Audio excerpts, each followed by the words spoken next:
Welcome back to Beyond Well. I'm Sheila Hamilton, and generally we have one of our physicians here alongside me, but today we're going to be talking about a topic that I think most of our longtime listeners know is very, very deep to my heart, and that is the epidemic of suicide. It has impacted a generation, especially of young people, in a way that's frightening. For the 13th year in a row, the suicide rate has increased, particularly among people 18 to 25 years old.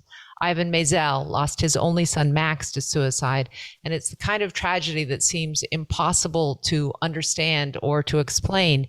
And yet somehow Ivan, who's a senior writer at On3 and a former college football expert from ESPN, also an editor-at-large for ESPN Football, has written a stunning memoir that exposes and calculates the loss of a child as the all-consuming and unrelenting type of grief that it is. It's called I Keep Trying to Catch His Eye, a memoir of loss, grief, and love. Welcome, Ivan. Thank you, Sheila. I appreciate you having me. I share something in common with Ivan in that we both lost people to suicide, yes, but we also share two daughters who found one another at Stanford and became fast friends. And I wonder if you've ever thought about it, Ivan, I have, that perhaps that friendship was grounded in their understanding of one another's pain. I don't think there's any question, Sheila, and it wasn't anything overt. I think they did sense a kindred spirit in one another, and thank God they did. Yeah, Sophie had related to me that it was several months after she'd known Elizabeth that Elizabeth finally opened up to it. And I'm really interested in timing for when people feel healed enough to talk openly and honestly about it. And it took you several years to write about your son, Max. What were you doing during those years? Healing as best I could. You know, and that's an interesting question people have asked me. Was writing the book therapeutic? Was it cathartic? And I feel, Sheila, as if I had to do all that work before I could be in a position to write coherently. You know, I used the line in the book, I borrowed a line from John Meacham, the historian in the book, saying, you know, mountains are best viewed from a distance, something to that effect. And wow. I needed some sort of perspective. And it was almost as if I had to find a sweet spot between it's far enough away for me to see it, but not so far that I've begun to forget details or moments. And once I felt like it was time, it really flowed out. Honestly, you know, I wrote the book in about 5.5 months. You're right. I had to learn that grief can be painful. I had to learn that in its early stages, it is unrelenting. I had to learn that grief is permanent, and I had to learn that accepting it helps, but does not make it disappear. I love that summary so much. I want you, if you could, to just explain a little bit about your own emotional background and your family of origin so people understand where you were versus where you came to. Well, one of the reasons I wrote the book was because I was terrible around grief and around people who are grieving. Part of that was upbringing. Part of that is coming up in the latter half of the 20th century as a male, as a Southern male, where you were, you know, not encouraged to be emotive, to just stonewall emotion. It was what you were told to do. And if I ran into grief, you know, I stiff-armed it. If I ran into people who are grieving, I would stumble and fumble to say one thing, and then I would check that box and say, well, you know, I'm sure they don't want to talk about it anymore, or, you know, I don't want to bring it up, you know, as if they didn't know that somebody had died. Right. So that was sort of where the baseline of where I was when Max died. And it was difficult to figure all that out that you just read, you know, that I had to accommodate the grief because it was not going to go away. My wife, Meg, says, we don't deal in prepositions. You know, you don't get through it. You don't get over it. You just learn to live with it, and you learn to carry it with you. And that's the task. And it took me a few months to kind of figure that out. Max was your second child, and he was clearly quite different from both of your daughters. So could you explain Max from an early age? Max was unique. All children are unique. He was quirky. You know, my shorthand is a proof that God had a sense of humor, that I was given a son that had no interest in sports. We bonded over humor. We bonded, as best we could. And I didn't do a great job of meeting him where he was. I tried to open the doors for him to come to where I was, and I didn't go through those doors myself, to my great regret. But he was very sensitive. He hid all of that sensitivity behind sort of a combination of shyness and a wall that a part of was he was somewhere on the spectrum, was never diagnosed as being autistic, but he had trouble reading social cues, and he had trouble communicating with his peers. He made most of his friends online. Loved anime, loved video games in the way that many boys do nowadays. Very picky eater, very tall, very thin. Great hair, great eyelashes. The world lost something there. That was Max. And you describe him so beautifully in his sensitivity and his funny sense of humor. There was a scene that really broke my heart when you and your wife were trying desperately to try to help him integrate with more real life friends. And you had seen sort of the anime playing card thing take off with everyone else. And so you suggested that he start a kind of club like that nearby. And no one else came. And I kept thinking, I don't know how I would have dealt with the anger of those people who might have befriended my son who didn't, because in the scope of his death, I think I would see that somehow as cruelty that might have helped him. Yes, there are some of his peers that we had a great deal of trouble forgiving if we ever did. But, Sheila, you're not at high school, so you don't really know what's going on. And for us to say, and we had this conversation with Max a lot, just go up and ask people. You don't have to talk about yourself. Ask people about themselves. It's what I do for a living. It's what you do for a living. But he just could not do that. And it's like asking somebody, just go whip up a souffle. It's easy. Here's some eggs. Good luck. And he just, it was very difficult for him, in our bumbling, naive parental way. We let him down that path. One of the tough things about losing a child is that you don't have a way to make up for those memories, or you don't get to see them get past those problems. And that's it's just something that you carry and regret. I want to talk a little bit about Max's depression, because it was unclear to me exactly when his diagnosis occurred, how he reacted to the diagnosis of depression, and what the interaction with this other drug that he was given at college may have been, because we know that suicidal impulse is often precipitated by a new drug change or something happening. So could you talk about that a bit? Sure. I'm not exactly clear when he was diagnosed. And part of that is it's not that big a deal to me.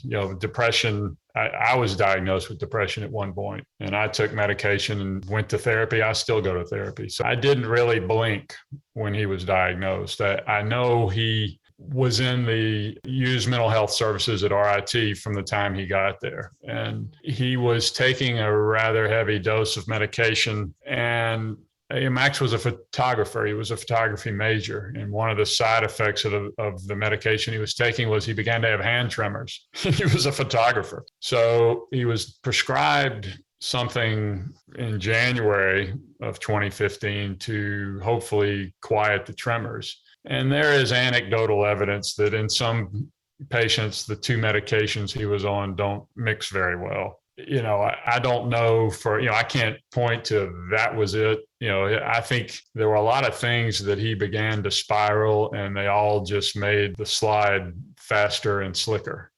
I believe that was one of them. Would you just talk about how you learned about Max's death?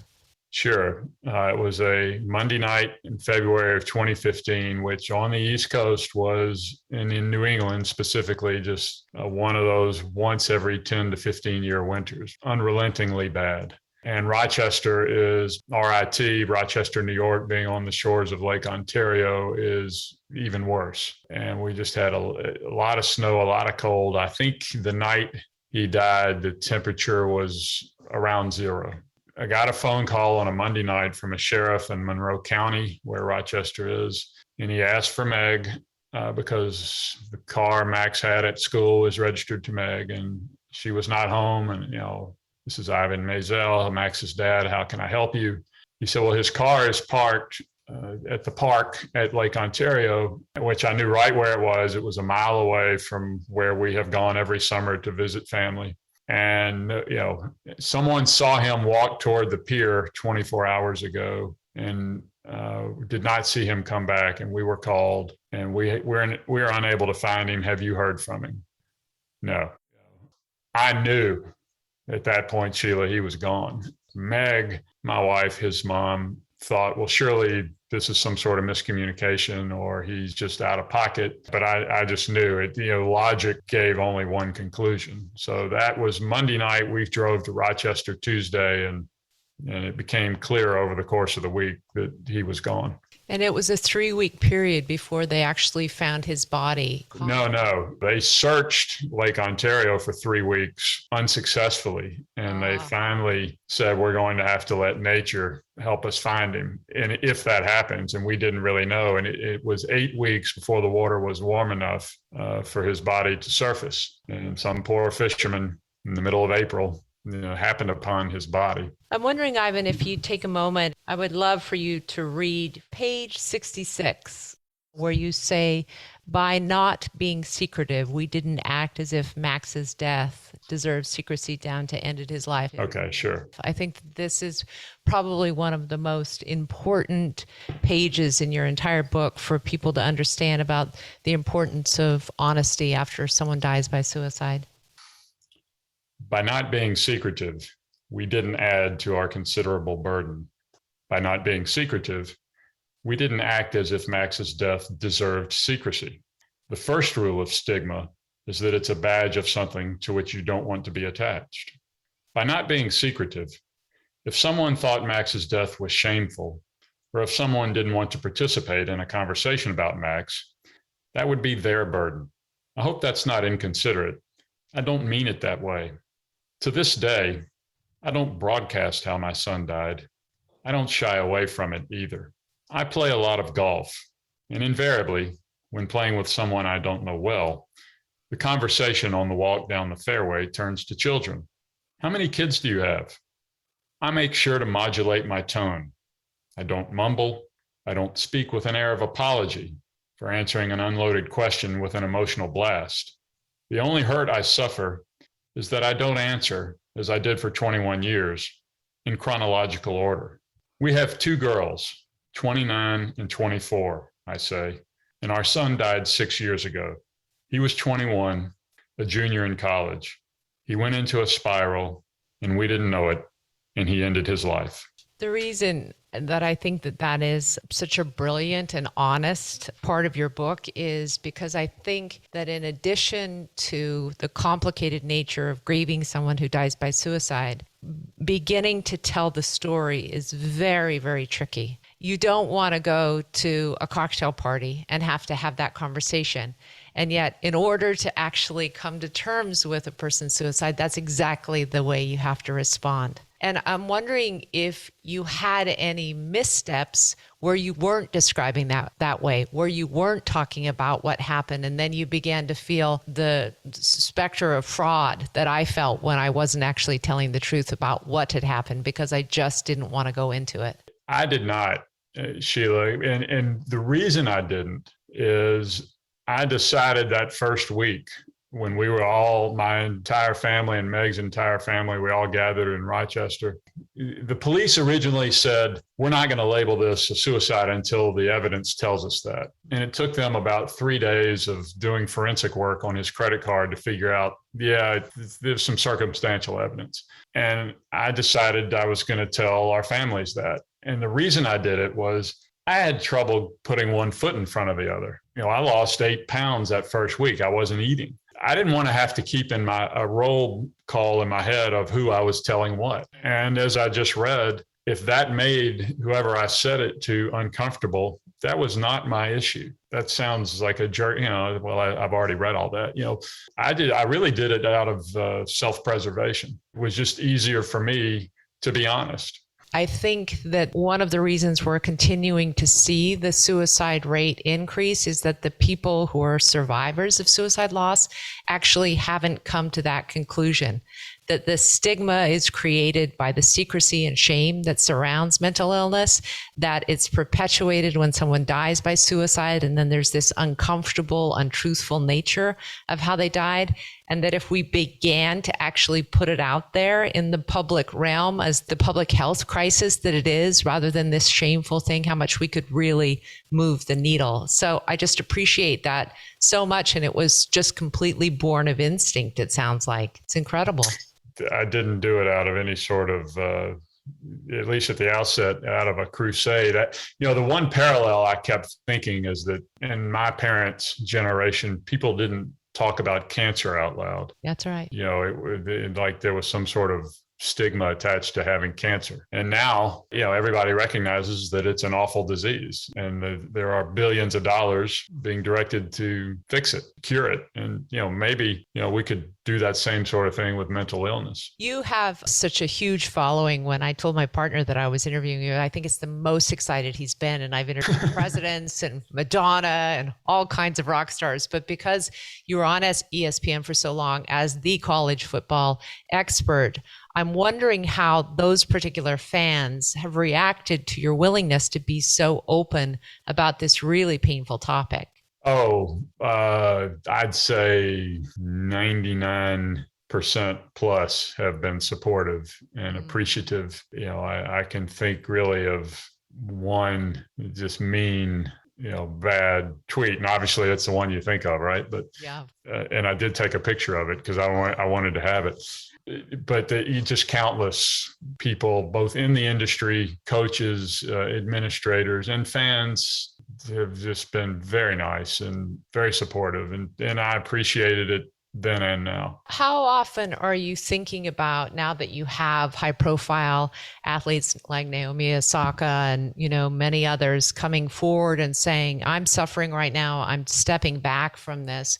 How often is mental health and the mental health of athletes in the news in the complicated, deep, rich way that it needs to be? I think it's good that they are being upfront about it. And I think the media, by and large, is being responsible in how it is dealing with their issues. It's a tricky thing, but it goes back to what we were just saying. I think the more open the athletes are about what's bothering them, the better off they will be, the better off fans will be to understand, hey, if that's happening to Kevin Love, if that's happening to Naomi Osaka, maybe that's what's happening to me. Maybe it's okay. I should get help, and that can only be for the better. I'm often perplexed by how you handle it in the world of sports, Ivan, because the very nature of an athlete who endures, you have to endure pain, you have to endure uncomfortableness, you have to endure the kind of fatigue. If you're thinking about what makes great athletes, is that they actually can compartmentalize and shut off pain. So how do you let them begin to relate to this deep emotional pain? I think it's a very interesting question. It's tricky. It's absolutely tricky. And, there's a saying in football that, you shouldn't play injured, but you can play hurt, or something to that effect. That, you should ask for help, that it's a sign of strength to ask for help. I'm beginning to hear that, in the last 2 or 3 years. Now, listen, if I'm in the pros and my scholarship isn't guaranteed anymore and my job depends on me playing, I may not say something. And that's where it gets really difficult. And, there's no easy answer. I think the decision makers and the general public are more open to the idea that you don't have to be physically disabled to be disabled. It can be something that's mental, can bother you, can disable you. I have spoken to so many former athletes whose, the peak of their career was collegiate ball, and they talk about the camaraderie and the serotonin push you get from this deep, deep training, and the sense of who you are being something that's elevated, and then boom, it's gone. And you're out into the world, and maybe you're not working out anymore because you think it's easier to watch Netflix and eat chips, and suddenly they're in a tailspin. I really do wonder if the college sports and the pros are going to begin this kind of mental health resiliency training as part of training when they'll finally look at it that way. That's a great point. I know at the college athletic level, there has been a big push. My friends at Kim and Mark Helinski at Helinski's Hope Foundation, Tyler Helinski was the quarterback at Washington State who ended his life nearly 4 years ago. And they have created this foundation to promote wellness and good mental health among athletes. Mm-hmm. And the response of university administrators, it's been like, they can't get enough of it because they recognize they have a problem. And schools are putting resources into it. The University of Nebraska now has 5 mental health professionals in its athletic department.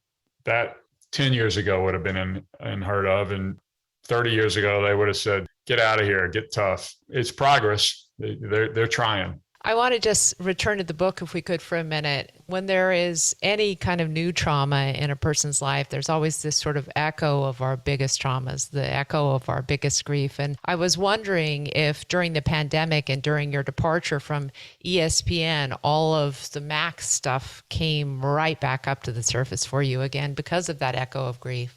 That's a good question. Oddly enough, I had a vent for it.